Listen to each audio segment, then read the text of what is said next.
நன்றி பூக்கள். Praise the Lord. அப்பொழுது இயேசு, சுத்தமானவர்கள் 10 பேர் அல்லவா, மற்ற 9 பேர் எங்கே என்றார். லூக்கா எழுதிய நற்செய்தி 17:17. இயேசு வேதனைப்பட்டு கூறிய இந்த வார்த்தைகள் இடம்பெற்ற சம்பவம் 10 தொழுநோயாளிகளின் வாழ்வில் நடந்த ஒரு சம்பவம். ஒரு ஊரில் 10 தொழுநோயாளிகள் இயேசுவை கண்டு தூரத்திலே நின்று, இயேசுவே, எங்கள் மேல் இறங்கும் என்று சத்தமிடுகிறார்கள். அவர்கள் மோசேயின் சட்டப்படி தீட்டுப்பட்டவர்கள்.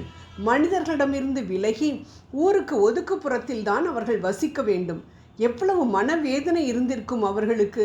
அதனால்தான் இயேசுவை பார்த்தவுடன் அருகில் வராமல் தூரத்தில் நின்று தங்களை குணமாக்குமாறு அவரிடம் வேண்டுகிறார்கள். நம் தேவன் தான் சமீபத்திற்கும் தூரத்திற்கும் தேவனாச்சே. அதுவும் அந்த 10 தொழுநோயாளிகளும் இயேசுவே என்று தன் பெயரை சொல்லி கூப்பிடுகிறார்கள். என் பெயரால் எதை கேட்டாலும் அதை நான் தருவேன் என்று வாக்கு கொடுத்திருக்கிறேனே, அதனால் நிச்சயம் நான் அவர்களுக்கு சுகம் கொடுக்க வேண்டும் என்று சொல்லி அவர்களிடம், குருக்களுக்கு உங்களை காண்பியுங்கள் என்று சொல்லுகின்றார். விவிலியத்தின் ஒவ்வொரு வார்த்தையும் ஏதோ சும்மா எழுதப்பட்டது அல்ல, அர்த்தம் பொதிந்தது. அவர்கள் கேட்டவுடன் உங்களுக்கு சுகம் கொடுத்து விட்டேன் என்று இயேசு சொல்லவில்லை. மாறாக அவரது பதில், ஆசாரியர்களுக்கு போய் காண்பியுங்கள் என்று சொல்கிறார். மோசேயின் முறைப்படி தொழுநோயாளிகள் தங்களுக்கு சுகம் கிடைத்தவுடன் ஆசாரியர்களிடம் சென்று தாங்கள் சுத்தமானவர்கள் என்று தங்களை அவர்களிடம் காண்பிக்க வேண்டும். அவர்கள் சோதித்து பார்த்து அனுமதி கொடுத்தால்தான் அவர்கள் தங்கள் உறவினர்களோடு போய் சேர்ந்து வாழ முடியும். இந்த சம்பவத்தில் நாம் என்ன பார்க்கின்றோம்? இயேசு அவர்களிடம் சென்று அவர்களை தொட்டு சுகம் கொடுக்கவில்லை, எந்த மருந்தும் கொடுத்து விடவில்லை. ஆனால் சுகம் கிடைத்தவுடன் அவர்கள் செய்ய வேண்டிய காரியத்தை செய்ய சொல்கின்றார். இது எதற்காக? அவர்களது விசுவாசத்தை, நம்பிக்கையை சோதிப்பதற்காக தான். ஏனென்றால் அவர்களிடம் வந்து இயேசு தொட்டு சுகம் கொடுக்கவில்லை என்பது அவர்களுக்கு நன்றாக தெரியும்.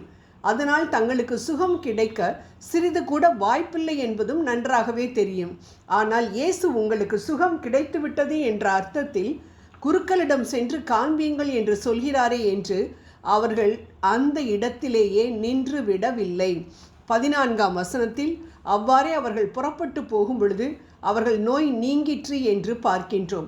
எப்பேற்பட்ட நம்பிக்கை, விசுவாசம்! நம்புவதற்கு சாத்திய கூறுகளே இல்லாத பொழுதிலும் அவர்கள் நம்பியதால் அவர்கள் சுகம் பெற்றார்கள் என்று பார்க்கின்றோம். ஆம் அன்பானவர்களே, இந்த 10 தொழுநோயாளிகள் போல் நாமும் இயேசுவால் குணப்படுத்த முடியும் என்னை, இயேசுவால் என் பிரச்சனைகளை தீர்க்க முடியும் என்று விசுவசித்து அதை நாம் செயல்களில் காண்பிக்கின்றோமா? யோசிப்போம். ஆனால் பரிதாபமான காரியம் என்னவென்றால், தங்களது அசைக்க முடியாத விசுவாசத்தினால் உடல் சுகம் பெற்ற அவர்கள் ஆன்ம சுகத்தை பெற்றுக்கொள்வதில் தோற்று போய்விட்டார்கள். ஆம், சுகம் பெற்று குருக்களிடம் காண்பித்து உறவுகளிடம் போய் சேர்ந்த அவர்கள் சுகம் கொடுத்தவரை மறந்து விட்டார்கள். ஒரே ஒருவன் மட்டும், அதுவும் ஒரு அந்நியன், சமாரியன் மட்டும் கடவுளை போற்றி புகழ்ந்து கொண்டே இயேசுவிடம் திரும்பி வந்ததை நாம் பார்க்கின்றோம். அப்பொழுது இயேசு அவனிடம், உமது நம்பிக்கை உமக்கு நலம் அளித்தது என்றார். உடல் சுகத்தோடு நீ மீட்பும் பெற்றுவிட்டாய் என்று கூறுகின்றார்.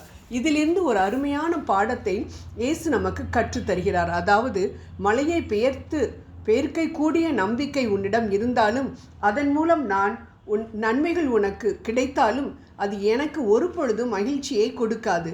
நான் உன்னிடம் உன் தகன பலிகளையும் எரிபலிகளையும் கேட்கவில்லை, நன்றி பலியை தான் கேட்கிறேன். அதுவும் உனக்கு தொல்லைகளை கொடுக்கக்கூடிய சாத்தானை உன்னிடமிருந்து அகற்றத்தான் அந்த தேவையான வார்த்தை நன்றி இயேசுவே என்று சொல்லச் சொல்கின்றேன். ஏனென்றால் அவன் வெறுக்கக்கூடிய வார்த்தை என் பெயர், அவன் வெறுக்கக்கூடிய காரியம் நீ என்னை புகழ்வது. இந்த 2 காரியங்களையும் செய்தால் நீ இன்னும் அதிகமான நன்மைகளை பெறுவாய் என்று சொல்லும் இயேசுவை நோக்கி பார்ப்போம். அன்பானவர்களே, நம்ம பாதத்தின் இறுதி நாளில் வந்திருக்கும் நாம், நமக்கு ஆண்டவர் செய்த நன்மைகளுக்கு நன்றி சொல்ல நாம் கடமைப்பட்டிருக்கின்றோம். ஆகவே நன்றி பூக்களை ஆண்டவர் பாதத்தில் சமர்ப்பிப்போம். ஜெபம் செய்வோம். நன்மைகளின் நாயகனே, இந்த மாதம் முழுவதும் நீர் எங்களுக்கு செய்த எல்லா காரியங்களுக்காகவும் நன்றி சொல்கின்றோம். இந்த மாத துவக்கத்தை பார்த்த அநேகர் இந்த நாளை காண முடியாதபடி மரணத்தை சந்தித்திருக்கையில் எங்களுக்கு உயிரையும் உறவையும் உணவையும் உடைமைகளையும் கொடுத்து நிரம்ப ஆசீர்வதித்திருக்கிறீரே, நன்றி. போக்கிலும் வரத்திலும் எங்களோடு இருந்து எங்களை பாதுகாத்த உமது கிருபைக்காக நன்றி கூறுகின்றோம். நாளை பிறக்க இருக்கும் மாதத்தை உமது பாதத்தில் சமர்ப்பிக்கின்றோம். எங்களது பாதைகள் நெய்யாய் பொழிய கட்டளையிடுவீராக. ஆமேன்.